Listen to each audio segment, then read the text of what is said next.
वास्तव में तो अभी तक जो 19, 20, 21 जो तीनों श्लोक हुए हैं, इनमें मूल बात ये आई है कि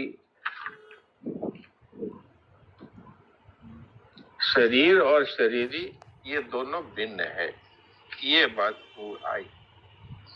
इसको भगवान ने कई प्रकार से इन श्लोकों में समझाया है। शरीरी है ये अविनाशी है, और जो शरीर है ये सदा ही नष्ट होने वाला है। यही बात तीनों श्लोकों में मूल रूप से आई।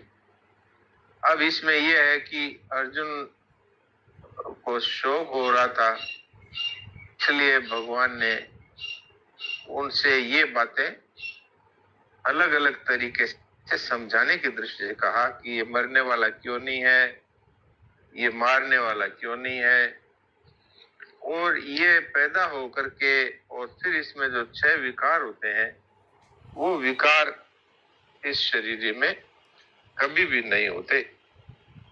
यही बात इन तीनों श्लोकों में मूल रूप से बताई गई। तो 19वें श्लोक में कह दिया, जो मनुष्य इस अविनाशी शरीर को मारने वाला मानता है और जो इसको मरने वाला मानता है, वे दोनों ही नहीं जानते, क्योंकि न तो इसमें मारने की क्रिया है और न मरने की। और 20वें श्लोक में ये मरने वाला क्यों नहीं है, इसको समझाया गया कि मरने वाला वही होता है जो पैदा होता है। जो कभी पैदा हुआ ही नहीं वो मरेगा कैसे। और फिर उसमें 6 विकार बताए, जायते अस्ति, विपरिणमते, वर्धते, अपक्षीयते, विनश्यति। जायते का मतलब ये है कि उत्पन्न होने वाला, पैदा होने वाला, तो यहाँ पर न जायते कह दिया और अजन्मा कह दिया। अब हम लोगों में ये एक धारणा है कि अब बच्चा है, फिर अब ये बड़ा हो गया, अब ये जवान हो गया। इस तरह से हम अवस्थाओं के परिवर्तन को और हमारा स्वयं का परिवर्तन मानने लगते हैं। इसीलिए जब ये शरीर मरता है तो हम इसका शोक करते हैं, क्योंकि हम शरीर और शरीर को अलग अलग जानते नहीं और मानते भी नहीं। तो यहाँ भगवान ये 6 विकार बता करके कहते हैं कि जिसमें 6 विकार होते हैं वो विनाशी है, और जिसमें 6 विकार नहीं होते वो अविनाशी है। तो 6 विकार बताए, जायते अर्थात पैदा होने वाला, अस्ति अर्थात पैदा होने के बाद में ये सत्ता वाला, और विपरिणमते अर्थात बदलने वाला, और वर्धते अर्थात बढ़ने वाला, और अपक्षीयते अर्थात घटने वाला, और म्रियते अर्थात मरने वाला। इस तरह ये 6 विकार शरीर में तो है, लेकिन शरीरी ज्यों का त्यों ही रहता है। हमारा खुद का भी अनुभव ये है कि हम देख रहे हैं कि शरीर में इस तरह के विकार हो रहे हैं कि ये छोटा सा बच्चा था, फिर ये बड़ा हुआ, फिर ये किशोर हुआ, फिर ये युवा हुआ। ये शरीर ही सब कुछ होता रहा, और इसको जानने वाले हमसे कोई पूछे कि तुम वो नहीं हो जो बच्चे थे तब, नहीं, वो मैं तो वही हूँ। तो ये शरीर बदल गया, ये मेरी जो शक्ल थी, चेहरा था, ये बदल गया, इस शरीर की लंबाई चौड़ाई, शक्ति ये बदल गई, परिस्थितियां बदल गई, घटनाएं बदल गई, इसके साथ साथ ये सब कुछ बदल गया, लेकिन मैं वही हूँ, क्योंकि हम खुद, हमारा ये अनुभव है। तो इस अनुभव को हम काम में नहीं लेते। जब मर जाता है तो ये मानते हैं कि ओ ये मर गया अर्थात, और खुद भी जब प्राण जाते हैं तो ये मानते हुए मरते हैं कि हाँ मैं मर रहा हूँ, जबकि हमारे सामने इसमें परिवर्तन हुआ है। भगवान ये कह करके आए हैं कि जिस तरह से इसमें ये बचपन और किशोरावस्था, जवानी अवस्था, बुढ़ापा होता है, ऐसे ही इसमें ये देह का परिवर्तन होता है, वो भी एक अवस्था ही है। इस बात को हम सुनते हैं, कहते हैं, लेकिन इसको हम स्वीकार नहीं करते। अगर हम इसको स्वीकार कर लें, अर्थात इसको अनुभव कर लें, तो अभी अभी हम इस शोक से सर्वथा रहित हो सकते हैं। जैसे अर्जुन जी ने ये बात कह दी कि अब मेरा ज्ञान नष्ट हो गया और अब मुझे स्मृति प्राप्त हो गई, आप जैसा कहेंगे वैसा ही मैं करूंगा। अर्थात कि उनको ये समझ में आ गया कि ये जो अब मैं डर रहा था कि सब मर जाएंगे और इससे मुझे पाप लगेगा, और ये मेरे संबंधी है, कोई मामा, दादा, चाचा, मामा इत्यादि साला संबंधी है, एक गुरु है, तो ये सब के सब मेरी मान्यता है, ये भूल है वास्तव, क्योंकि जो वास्तविक वस्तु है वो न मरती है न जन्मती है।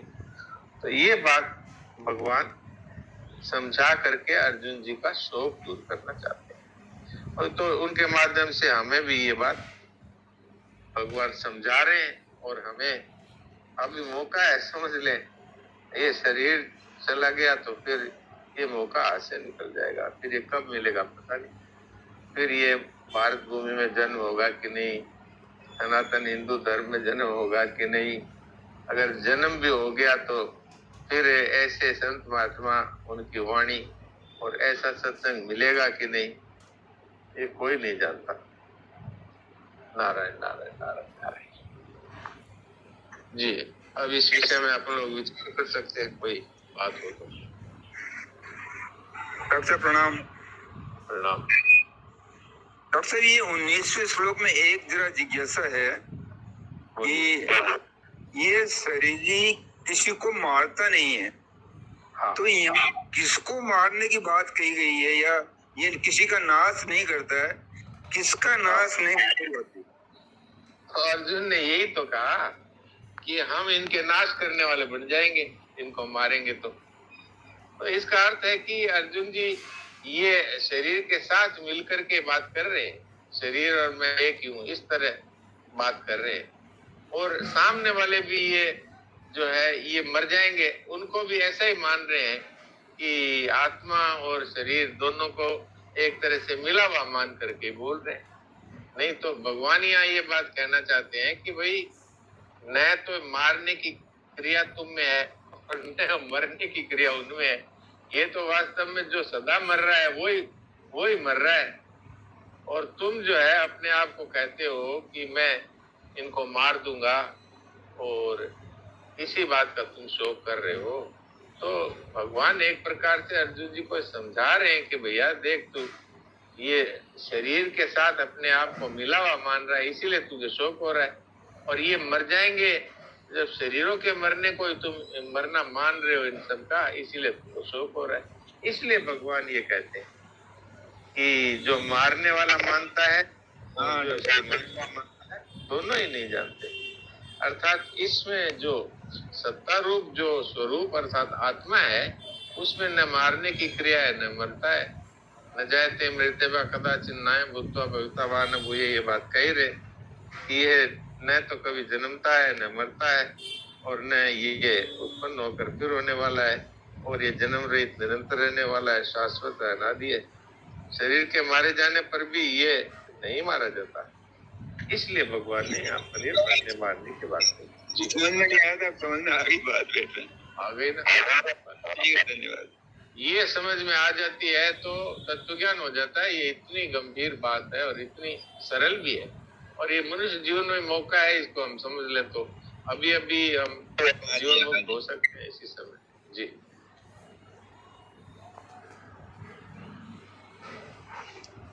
और किसी भाई कोई बात नहीं, ये तो पूछनी हो, नहीं समझ पाई बोलते।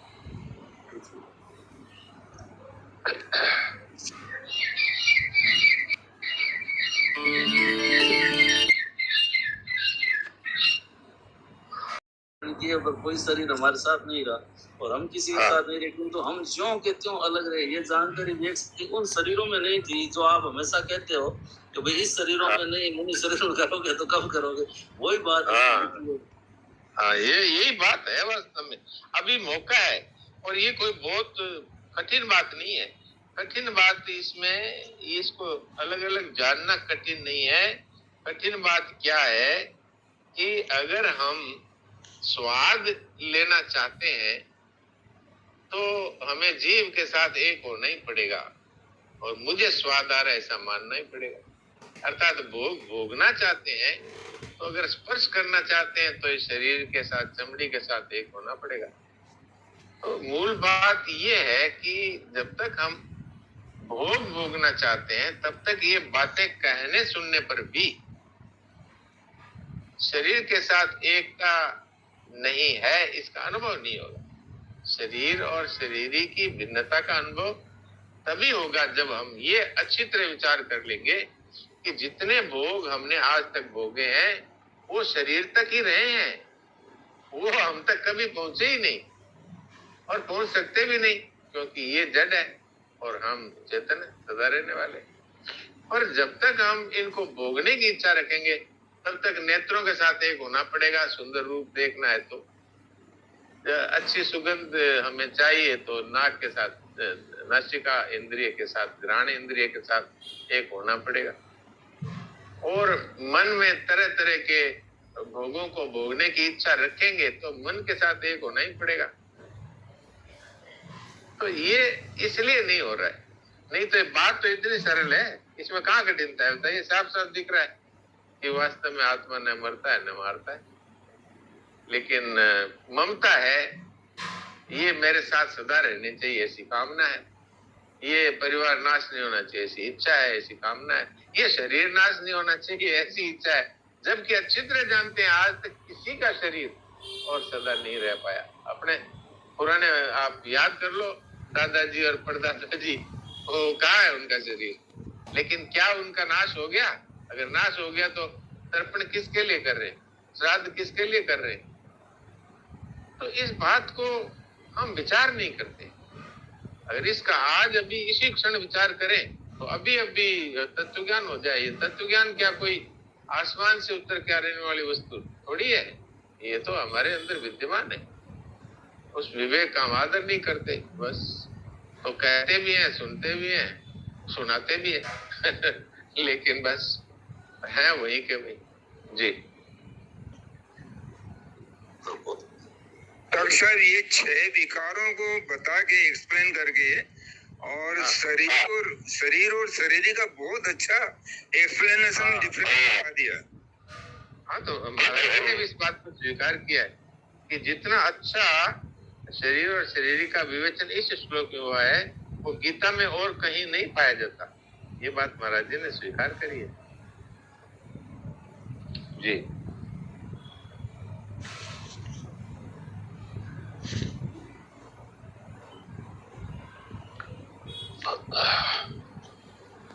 हाँ जी, किसी को तो बात